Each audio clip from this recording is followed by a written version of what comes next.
Ketika kamu udah nggak suka sama pasangan kamu, komunikasikan. Kita harus terus berkomunikasi, artinya saling mengenal. Karena mengenal pasangan itu tidak hanya ketika akan menikah nih, harus terus menerus sampai mau memisahkan.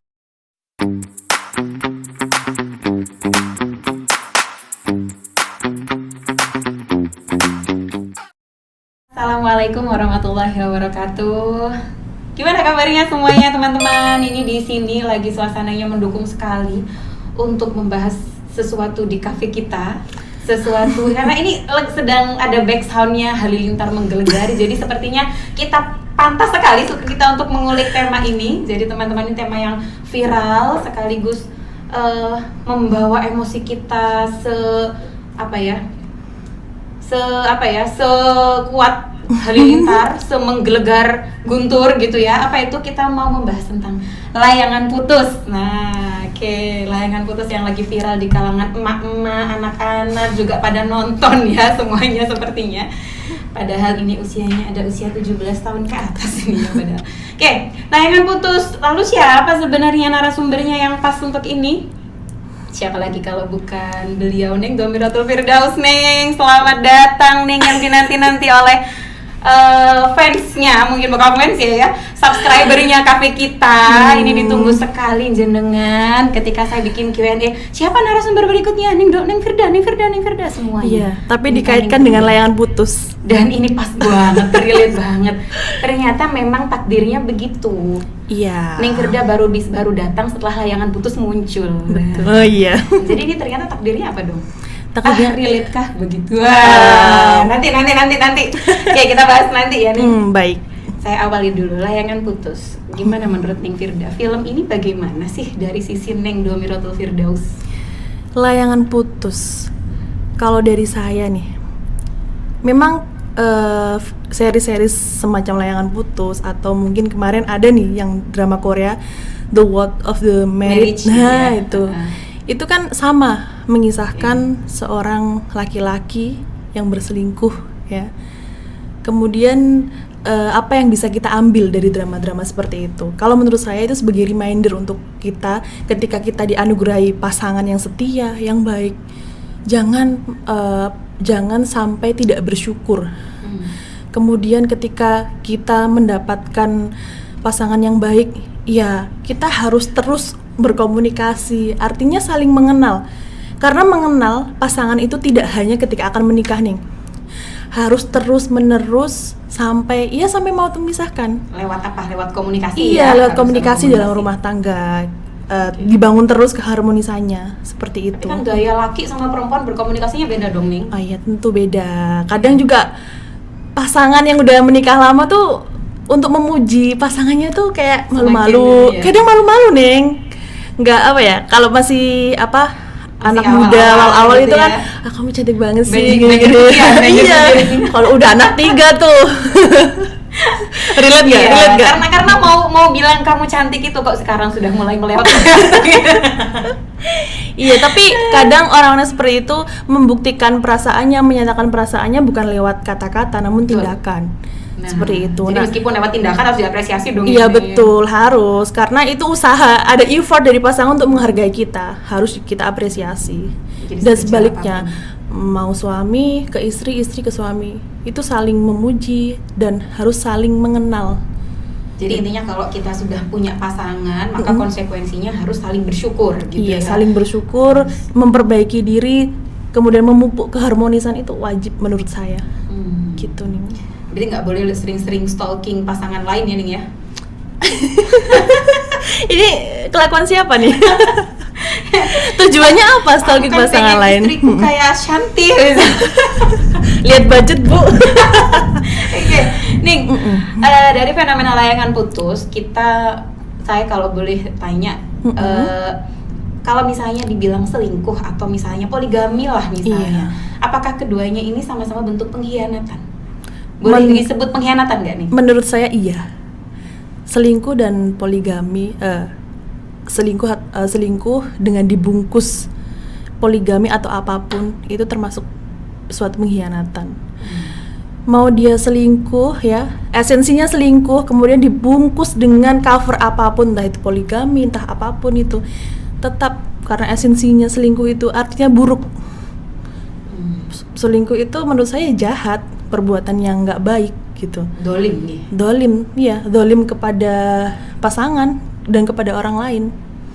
Seperti itu. Dulu pernah ya nih ada case salah seorang public figure lah, ketika dia selingkuh, kemudian setelah selingkuhannya ini kemudian dinikahi, akhirnya muncul si istri yang pertama ini kan speak up terus bilang, harusnya saya diajari dulu dong gimana caranya saya menerima poligamimu, kayak gitu.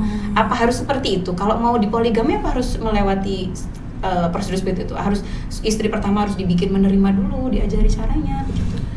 Kalau saya sih nggak, opini saya, diri saya, pendapat saya sendiri nggak setuju tentang adanya poligami. Tapi saya juga tidak menafikan bahwasanya memang ada beberapa orang yang melakukan poligami dengan tujuan-tujuan yang mungkin juga baik gitu. Okay. Ada dasar yang ada dasar, betul. Tapi kalau diri saya sendiri penolak gitu, tidak setuju dengan adanya poligami. Ya kalau memang dengan alasan yang mungkin yang memang butuh sekali untuk melakukan itu, ya harus mengkomunikasikan dulu dengan istri pertama.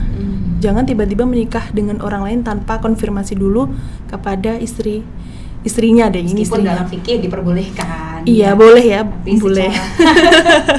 Ya lah, itulah poligami lah. Ini kalau di sisi layangan putus ya beda lagi kan, selingkuh ya. Iya betul. Nih. Tapi kan kalau poligami sendiri itu sebenarnya kan ayat poligami itu memangkas yang dulunya itu, kalau asbabun nuzulnya ya kok. Dulu itu sebelum zaman Nabi itu kan poligami itu ratusan yang istrinya, kemudian dipangkas dengan ayat masna, sulasa, waruba.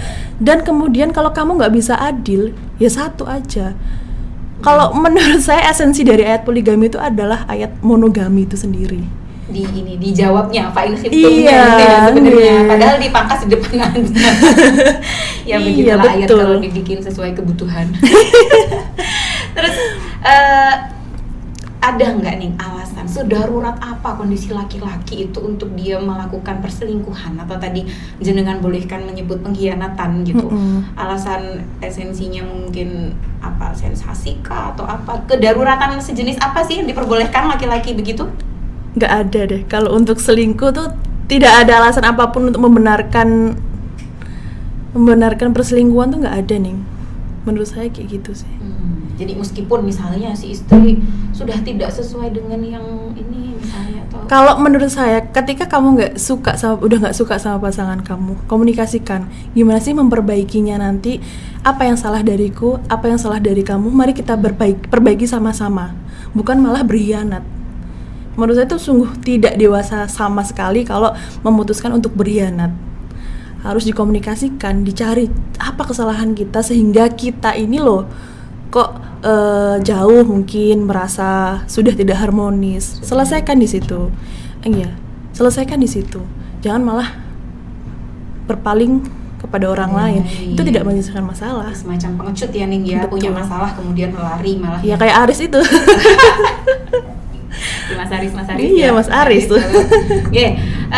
Kemudian kalau misalnya terkait dengan tadi kan harus komunikasi ya Ning ya. Betul. Harus komunikasi. Jika komunikasi itu kan tadi tuh terkendala, kadang si perempuan dan laki-laki ini sama-sama belum memahami gaya komunikasi sama lain. Boleh tidakkah problem rumah tangga ini diceritakan kepada orang lain? Boleh, asal orang lain ini yang bisa menyelesaikan masalah atau mungkin bisa memberikan solusi. Jangan sembarangan, misalkan teman-teman satu circle itu loh Neng, belum tentu bisa kita percaya. Kalau menurut saya lebih baik ke psikolog atau mungkin psikiater yang sekarang kan ada nih konsultan pernikahan. Itu kan ada ke pengacara pernikahan, pengacara kayak jangan langsung pengacara deh. Kalau pengacara itu kan langsung kayak jalur hukum kayak dia udah udah nggak ada mediasi lagi. Iya, jadi mending ke konselor pernikahan. Seperti itu. Ada ceritakan apa masalah kamu, masalah dengan pasangan, nanti diselesaikan di situ. Kalau memang sudah tidak bisa dipertahankan, dan memang sudah tidak bisa diselesaikan, tapi harus mencoba dulu ini Neng, nggak bisa langsung yaudah cerai aja, nggak bisa kayak gitu. Kalau nggak bisa dipertahankan, barulah solusi terakhir menurut saya perceraian itu, solusi terakhir. Apa jadi apa alasan yang boleh sekali untuk menjadi pijakan orang memilih untuk benar-benar sudah bercerai aja gitu? Kalau masing-masing orang pasti berbeda nih. Ya, kebetulan kebetulan nih, saya pernah menikah sebelumnya kan, sebelum ini sudah pernah menikah dan bercerai. Nah, waktu itu memang masalahnya memang sangat kompleks nih, sudah di titik tidak bisa diperbaiki lagi. Masalahnya tidak hanya satu masalah, banyak masalah dan terakumulasi. Akhirnya ya solusi terbaik adalah bercerai. Nah, mungkin satu orang dan orang lain tentu berbeda nih. Kalau saya itu mungkin sudah diperjuangkan seperti itu. Tentu, karena saya melihat adanya anak. Kemudian bagaimana nanti anak itu tidak melihat sosok ayahnya lagi. Seperti itu, Ning. Itu benar-benar yang membuat saya merasa merasa kayak ya saya harus bertahan gitu. Namun kemudian ternyata ya karena sudah mungkin tidak cocok dan banyak masalah kok tetap dipertahankan, ya akhirnya bubar juga nih. Kalau prinsip saya, orang yang sudah selingkuh atau KDRT itu menurut saya sudah nggak bisa dipertahankan. Harga mati ya? Iya, harga mati yang sudah tidak bisa saya pertahankan. Tapi perempuan balik lagi pasti sering kayak aduh anakku gimana gitu. Pasti berpikir, Kinan pun pasti berpikir seperti itu nih sebelum nantinya dia bercerai, karena kan di cerita aslinya dia kan memilih bercerai. Pasti dia berpikir Raya gimana gitu. Bagaimana kalau nggak ada ayahnya? Ya kan waktu itu di episode yang beberapa waktu yang lalu itu kan dia bertanya-tanya kan dalam dirinya, aku ini bercerai itu untuk harga diriku atau ego gitu kan. Itu apa bedanya emang di situ? Harga diri dengan ego. Di situ di mana? Maksudnya dia mempertimbangkan ini apakah memang aku memang mempertahankan harga diri atau kan ego. Boleh nggak sih mempertahankan harga diri ketika kita punya manusia yang lain yang harus kita pertahankan harga dirinya, maksudnya anak gitu. Boleh nggak kita sendirian mempertahankan harga diri kita padahal ada anak kita gitu? Boleh, Neng. Tapi ya kembali lagi pasti ada resikonya. Kalau saya jadi Kinan benar, dia nanti akan bercerai itu sudah jalan yang benar menurut saya. Dia mempertahankan harga dirinya. Kemudian saya belum selesai nonton nih, Neng. Belum selesai sampai episode berapa sih kemarin itu, saya masih nonton sampai Kinan ini ketemu si Lydia sama Aris di restoran. Itu habis itu wah udah malam nih, nggak saya terusin waktu itu gitu. Itu episode epic. Tapi belum tahu mereka ngomong apa. Jadi kayak perempuan yang sering seperti itu, dia sebenarnya bisa loh, karena Kinan ini kan perempuan berdaya. Dia perempuan berdaya, dia sebenarnya dokter. Teman-temannya juga adalah support system buat si Kinan ini. Kemudian ibunya juga seorang dokter. Dia tanpa Aris loh bisa hidup. Dia bisa melanjutkan hidup tanpa si Aris ini. Dia perempuan berdaya. Tapi ini kan dia masih mempertahankan ya untuk saat ini ya. Di episode terbaru belum bercerai. Belum tahu juga sih. Belum tahu juga. Ini endingnya kok masih belum. Iya, emang masih ongoing ya emang ya. Jadi dia masih mempertahankan saat ini dan nanti akhirnya kan akan bercerai dia. Karena ya tadi sudah tidak bisa diperbaiki. Ketika saya melihat Kinan, dia keguguran, ya kan, keguguran. Kemudian dia sestres itu. Saya benar-benar kayak merasakan aku pernah di posisi ini gitu, Neng. Saya pernah di posisi ini. Mau kayak bukan balikan ya istilahnya, berbaikan dengan ex. Iya, bukan dengan ex, dengan mantan suami. Kok dia sudah pernah melakukan kesalahan itu dan hati saya nggak bisa nerima. Tapi ada di sisi lain saya butuh seseorang karena saya sedang down, butuh seseorang untuk kayak ya udahlah kayak gitu loh, Neng. Ya udahlah, ya udah baikan aja kayak gitu loh, Neng. Jadi ada dua hal yang berbentuk dua sisi. Tapi kalau saya mempertahankan ego ya itu ego artinya saya nggak mau lagi gitu. Tapi akhirnya dengan sudah berpergulatan seperti itu akhirnya tetap memutuskan. Jadi intinya tetap harus diperjuangkan gitu ya, mati-matian. Kalau memang sudah harga mati tadi itu entah di sisi KDRT atau di sisi yang sampai ya maaf selingkuh itu sampai ada perempuan lain, ini baru mungkin ya di situ mungkin salah satu harga matinya begitu ya. Iya, itu kalau pengalaman saya, tapi beda lagi pengalaman orang lain nih ya. Karena memang bagaimanapun bercerai itu perkara halal tapi yang tidak disukai oleh Allah gitu ya nih. Iya betul. Ya. Artinya itu menjadi solusi terakhir. Oke.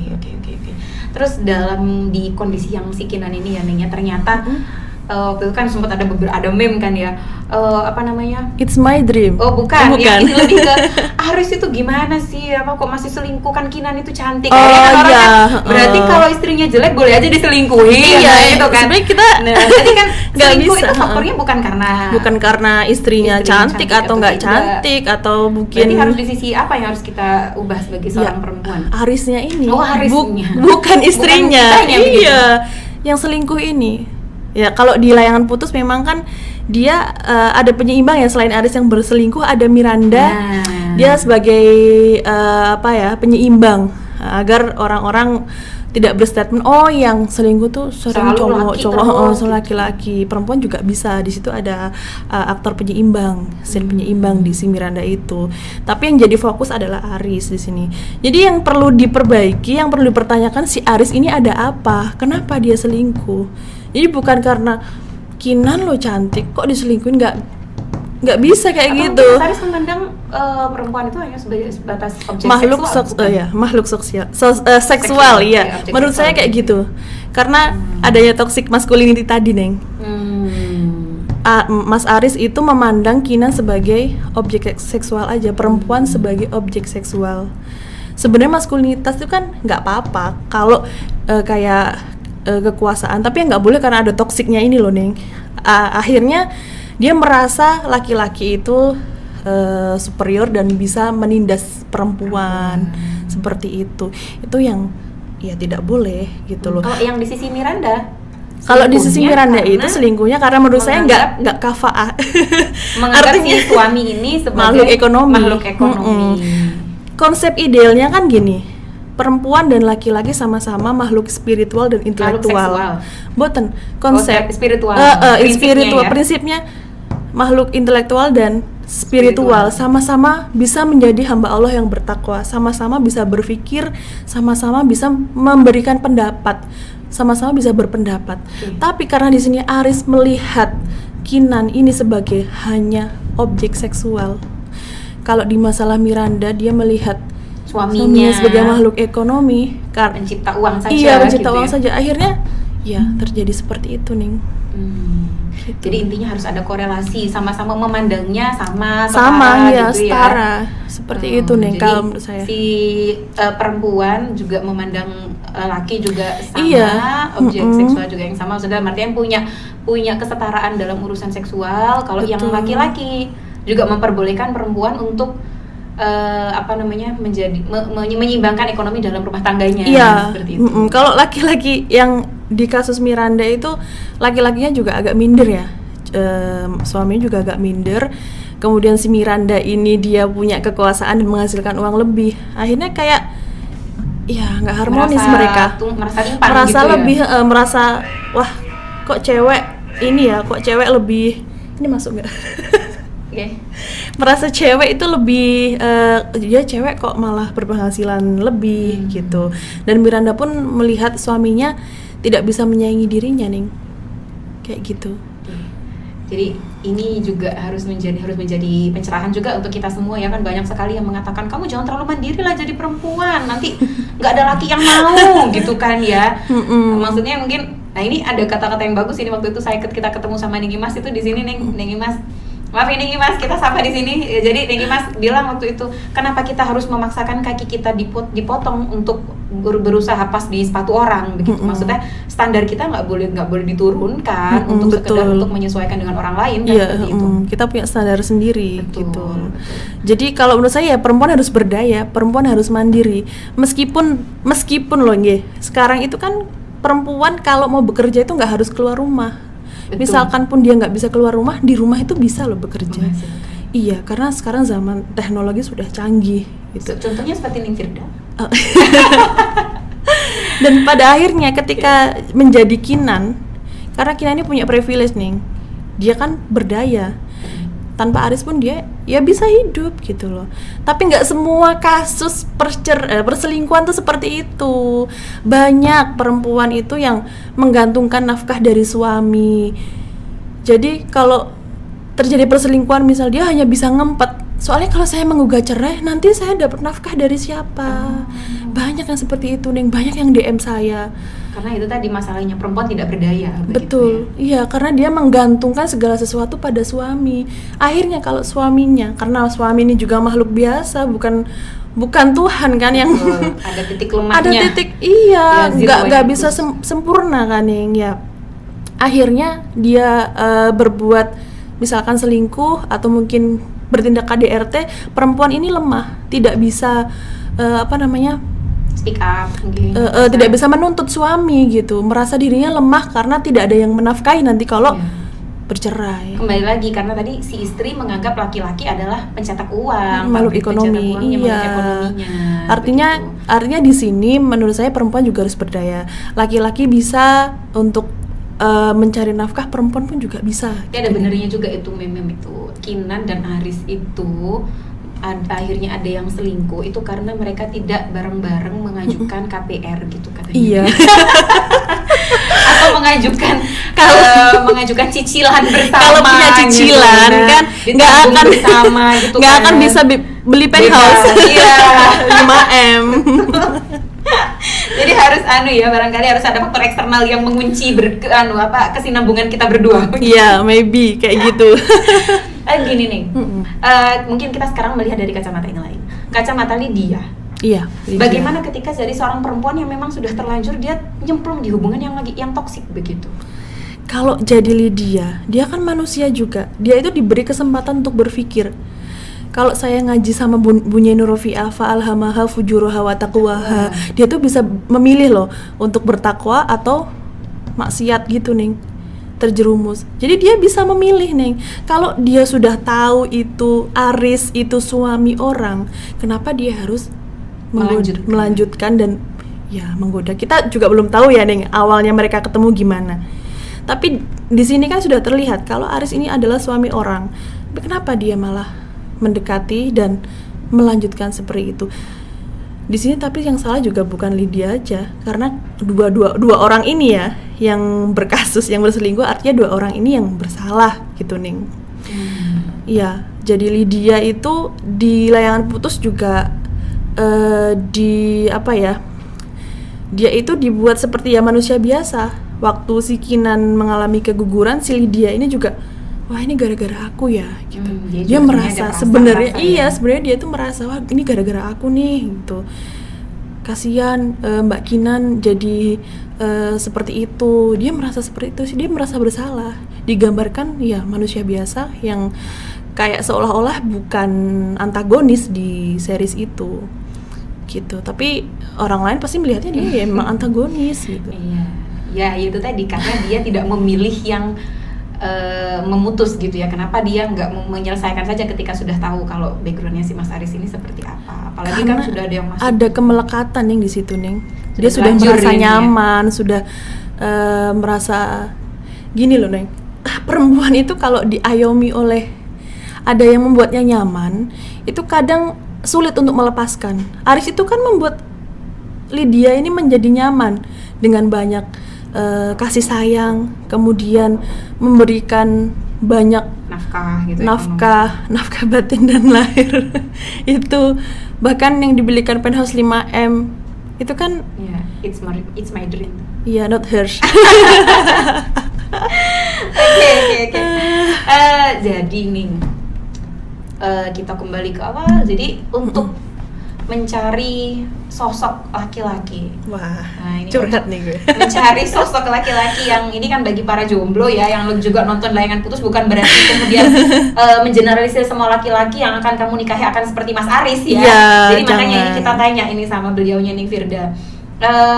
bagaimana caranya kita untuk yang harus kita lakukan ketika proses ta'aruf itu apa supaya memang kita tidak salah langkah gitu kan. Kadang ada orang yang sekarang itu kan ngebet pengen nikah, yang penting nikah sekedar mencari status karena sudah setiap ketemu keluarga besar ditanyain kapan nikah begitu. Akhirnya ya wes, yang siapapun yang mau silahkan gitu. Jadi untuk ta'aruf sendiri itu apa yang harus kita lakukan? Jadi based on my experience ini, saya 2 kali menikah, ya kayak pemaruk banget loh 2 kali. Sebenarnya nggak gitu guys. Karena pertama gagal, akhirnya kan kita harus melanjutkan hidup. Yang pertama itu saya udah mengenal selama 1 tahun. Jadi saya merasa saya sudah mengenal dia. Ternyata ketika kita sudah menikah, kok beda. Kenapa tadi saya di awal bilang ta'aruf itu harus saling mengenal, itu harus terus menerus hingga ajal menjemput, itu harus saling mengenal terus. Kok beda ya, kok nggak sama kayak pas sebelum nikah dulu gitu. Adanya KDRT, kalau dibilang kayak layangan putus kayak itu, dibilang enggak kok iya, dibilang enggak kok iya, saya merasakan apa yang dirasakan Kinan kayak gitu. Kemudian yang ini ketika saya menikah dengan Mas Daniel, saya hanya mengenalnya berapa bulan, tapi dalam beberapa bulan itu saya benar-benar mencari tahu siapa sih ini orang gitu. Caranya, satu, saya stalking lah Instagramnya, saya tanya langsung kepada beliau. Kemudian selain itu, saya mencari tahu keluarga jenengan itu siapa gitu. Kan pasti kita tanya gini, keluarganya siapa? Karena memang kita bukan dari perjodohan yang sudah tahu ini latar belakang keluarganya bagus, ini saya enggak. Saya mengenal beliau kan tidak dari kedua orang tua gitu. Jadi langsung mengenal, saya mencari tahu sendiri. Ternyata saudara beliau dan teman SMA beliau itu satu circle sama saya di RMI NU Jawa Timur. Jadi yang dicari di situ di mana katanya? Interogasinya gitu. Iya, saya tanya ke Gus ini, Gus ngapunten ini kenal mboten kali ini. Ternyata kenal dan dekat sekali, jadi saya bisa bertanya dengan beliau. Ternyata ada lagi ada yang bukan mengaku memang saudaranya. Saya tanya, kalau saya sudah menemukan fakta-fakta itu, tinggal bagaimana saya bisa terima nggak? Saya bisa menerima nggak dengan Mas Daniel? Kebetulan Mas Daniel sama seperti saya pernah gagal, Mas Daniel juga pernah gagal. Wah, udah pernah gagal gitu kan. Lalu bagaimana saya bisa nerima nggak? Wah, saya juga pernah kan dulu pernah gagal. Padahal gitu ada kan. trauma nggak di situ? Trauma sih sudah nggak ada ya. Artinya gini Neng, sebelum saya memutuskan untuk menikah lagi tuh saya sudah selesai dengan trauma-trauma itu. Saya udah selesai dengan diri saya sendiri gitu. Akhirnya saya memutuskan untuk berumah tangga lagi itu ya sudah selesai dengan yang dulu. Udah nggak ada bekasnya lah Neng, istilahnya. Jadi saya memulai lagi lembaran baru itu udah bersih istilahnya. Bener-bener saya korek-korek lebih dalam. Nah, jadi di aspek apa saja yang harus kita, maksudnya kayak gaya hubungan. Jadi kalau misalnya saya ya, ketika saya ketemu dengan suami itu, ketika suami pertama ketemu dengan saya dan ditanya oleh ibu mertua, gimana gitu. Yang jawaban saya dikira sama ibu itu jawabannya anak ini bagaimana, ternyata yang dijawab sama suami itu hanya ya anaknya enak diajak ngomong gitu. Betul, jadi, satu frekuensi. Nah, itu kan salah satu aspek gitu ya. Jadi ada orang yang menganggap yang penting enak diajak ngomong itu. Terus apalagi mungkin untuk ta'aruf itu. Kalau saya memang ta'aruf itu kan kalau yang dulu dicontohkan adalah kita datang terus melihat tangan sama wajah tekan. Tapi kalau sekarang tuh tidak relate dengan semacam Instagram dong. Betul. Ada ada handphone yang bisa mungkin kita bertanya secara detail di situ. Dan memang saya tuh harus satu frekuensi. Obrolan nyambung itu wajib. Kalau nggak nyambung, wah.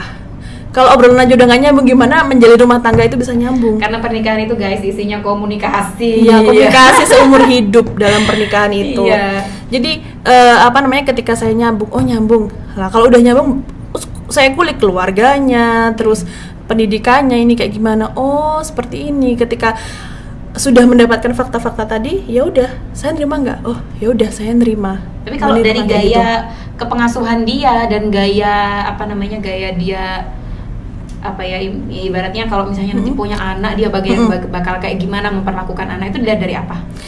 Waktu itu memang kan karena saya sudah punya Zian dan Cici. Nah ini juga nih ya, siapa yang sering tanya Cici itu siapa? Cici adalah anak kedua saya guys.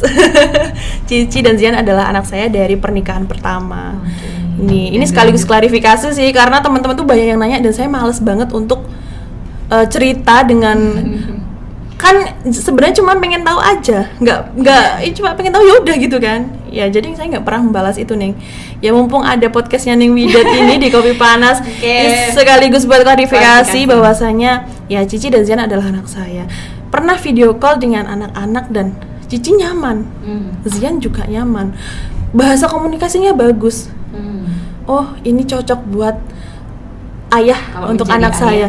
Iya, karena saya udah pernah gagal dan saya itu kan dulu single mom anak 2. Artinya saya menikah bukan untuk saya sendiri tapi juga untuk anak saya, ayah untuk anak-anak saya gitu nih. Saya nggak bisa egois. Wah ini ada yang cakep nih tapi dia nggak bisa bersatu sama anak saya, nggak bisa istilahnya ya ngomong, nggak bisa berkomunikasi dengan anak saya nggak ambil. Ya udah kamu blacklist, bukan jodoh saya berarti. Berkali-kali itu yang sebelum adanya saya Mas Daniel betul iya ya. Karena memang ya itu saya bukan gadis lagi gitu nih, lebih banyak, dan karena saya udah berpengalaman di pernikahan sebelumnya jadi lebih selektif lagi, berbeda dengan yang dulu kayak gitu Neng. Oke. Nah terus kalau misalnya Neng saya itu lagi ta'aruf ini ya, sering kan gitu. Nah, saya lagi ta'aruf ini, padahal ta'arufnya pacaran. Nah, itu. Apa bedanya? Ta'aruf iya. Apa bedanya dong? Kalau ta'aruf tuh kita pasti ada orang ketiga kan, Ning? Ada orang ketiga.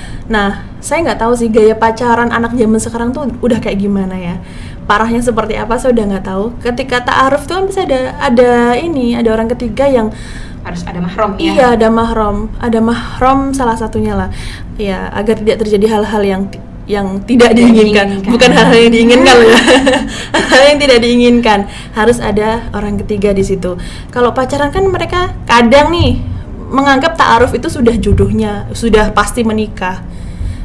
Nonton bareng, jalan bareng berdua, itu yang menurut saya nggak boleh nih.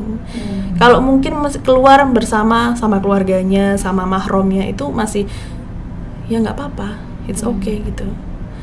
Yang menurut saya nggak boleh. Jadi perbedaannya ya di situ aja. Lalu untuk yang mengulik dari yang ceritanya Ning Firda terkait dengan gagalnya di pernikahan yang pertama, apakah ada salah satu penyebabnya adalah karena pernikahan dini kah? Karena kan banyak itu yang lebih baik nikah aja lah daripada maksiat gitu. Iya betul. Boleh nggak begitu modusnya supaya bisa lebih baik menikah daripada maksiat, padahal akhirnya melegalkan pernikahan dini. Iya. Jadi waktu itu saya umur 20 tahun. Ya, umur 20 tahun sih kalau menurut saya sudah, karena di kultur keluarga besar memang di umur segitu sudah menikah ya, menurut saya itu bukan pernikahan dini menurut saya. Tapi alasan saya untuk menikah itu saya bisa katakan itu salah. Saya sudah mengenal itu setahun, kemudian saya merasa wah daripada mengenal terus kemudian banyak dosa, mending kok menikah aja gitu. Mending menikah aja. Jadi kayak nanti kalau menikah kan nggak dosa lagi gitu. Ini juga jadi yang tujuannya jadi cuma itu aja gitu. Iya, padahal menikah panjang nggak ada gitu ya. Secetek itu nih pemikiran saya. Padahal dalam rumah tangga itu nggak hanya masalah halal haram ini aja, banyak masalah yang nantinya ada gitu loh, muncul yang sama sekali kita nggak berpikir di saat itu. Kayak gitu nih. Jadi jangan sampai teman-teman ini jangan suka ngebet-ngebet nikah karena lihat influencer udah nikah muda gitu. Jangan seperti itu, karena menikah itu butuh kesiapan. Sebelum menikah siapkan dulu ilmunya. Ilmu apa? Banyak, parenting juga. Parenting, ilmu pernikahan, relasi dalam rumah tangga, terus finance. Iya, financial planner itu penting. Penting. Ada loh, Ning. Orang ini jijik sama anaknya sendiri itu, karena dia tidak sampai menyangka kalau ternyata tuh punya anak begini harus nyewa anaknya. Lah iya, itu anak kamu. Itu kan juga harus kayak ada ilmunya, parenting harus dipersiapkan juga. Kalau menurut saya sih sebelum nikah itu persiapkan sebanyak mungkin ilmu untuk bekal pernikahan. Nanti setelah menikah itu di-upgrade terus ilmunya. Kayak perjalanan gitu loh, Neng. Kan sebelum sebelum berangkat kita menyiapkan bekal banyak. Kemudian nanti habis upgrade lagi, beli di Indomaret, betul. beli di Alfamart tuh. Ini nggak apa-apa ya nyebutin merek. Intinya harus mengupgrade bekal tersebut. Sampai kapan? Ya sampai nanti, sampai mau memisahkan. Nggak bisa kalau ilmu dari awal toh, karena kita terus berlanjut kan, Ning. Karena tidak boleh kita saling merugikan pasangan ya, satu sama lain gitu ya. Iya. Kalau kita nggak punya pemahaman yang mencukupi, akhirnya kita merugikan pasangan kita. Iya. Ya, kan? Dan pasangan itu kan, menikah itu kan untuk tumbuh bersama. Betul. Seperti quote saya yang tersebar di mana-mana itu. Menikah itu untuk tumbuh bersama, bukan membunuh mimpi salah satunya. Jadi ya kalau kamu menikah, carilah pasangan yang mendukungmu dalam hal apapun, dan kamu juga harus mendukung untuk pasangan kamu, karena tujuan dari menikah itu kan sakinah ya, Ning, sakinah bersamamu.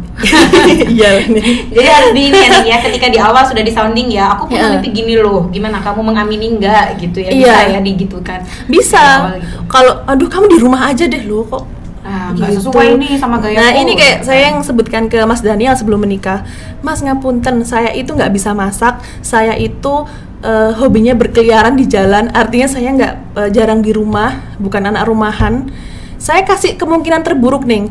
Delalah kok nanti pas menikah saya itu ya betah di rumah atau mungkin bisa masak, kan ya alhamdulillah, tapi saya sodorkan kemungkinan terburuk. Apakah jenengan bisa menerima saya yang seperti ini? Kan sekarang ada GoFood, jawabannya gitu, Ning. Oke lah, klik. Wah, cocok. Sebelum menikah, masalah jemuran aja ini saya bahas. Nanti jangan bikin jemuran ya, karena nggak estetik rumahnya. Beliau bilang gitu. Loh, nanti kan harus nyuci sendiri yang kan. Mas itu ya? Iya, kok yang dulu belum, yang setelah menikah baru yang. Loh, nggak bisa gitu, Mas. Kita tuh harus nyuci agar dengan kesucian. Jadi harus saya sendiri yang nyuci biar benar-benar suci gitu. Ternyata setelah menikah ada cara lain. Yang bagian kayak terkena najis saya cuci sendiri, yang memang tidak terkena najis kan udah dipisah di laundry. Ternyata seperti terlalu itu. Di-upgrade ya, nih, karena semuanya harus lihat kondisi. Padahal itu hal remeh, tapi kalau nggak dibicarakan, wah sangat bisa jadi sekali prahara dalam rumah tangga. Sangat bisa sekali, bahkan masalah kentut sekalipun bisa jadi masalah. Betul. Bahasa pun juga loh, Neng. Bahasa pun itu bisa jadi masalah. Kalau bahasa ke suami ya, entah ke suami atau ke istri, kok gitu. Awakmu itu ada yang sakit hati kalau dia memang dari kultur keluarga yang menjunjung tinggi kesopanan loh. Itu pasti akan jadi masalah. Makanya carilah pasangan yang satu frekuensi, yang enak diajak ngobrol. Jadi intinya di ta'aruf itu harus benar-benar yang dikulik sekali. Iya betul, yang mau diajak tumbuh bersama. Kayak gitu. Karena intinya ya mimpi harus dijunjung bersama. Iya, gitu. Bukan salah satunya. Ya kayak tujuan pernikahan litas kuno, sakinah itu loh, Ning. Sakinah itu untuk siapa? Sakinah itu dari suami istri untuk suami istri, bukan dari suami untuk istri saja atau dari istri untuk suami saja. Ya untuk keduanya. Akhirnya kan menciptakan keharmonisan dalam rumah tangga. Jadi gitu. Pesannya Neng Firda gimana untuk penonton Kopi Panas ini? Pesannya adalah layangan putus. Pesan untuk pemirsa di rumah untuk layangan putus, kalau harus nonton layangan putus sebagai tadi reminder untuk diri kita sendiri dan pasangan kita. Ajak berdua nonton gitu, Neng. Dan pesannya tentu jangan sampai melakukan hal-hal yang seperti itu. Jadi kalau habis nonton layangan putus tapi nggak bertengkar kan, Neng?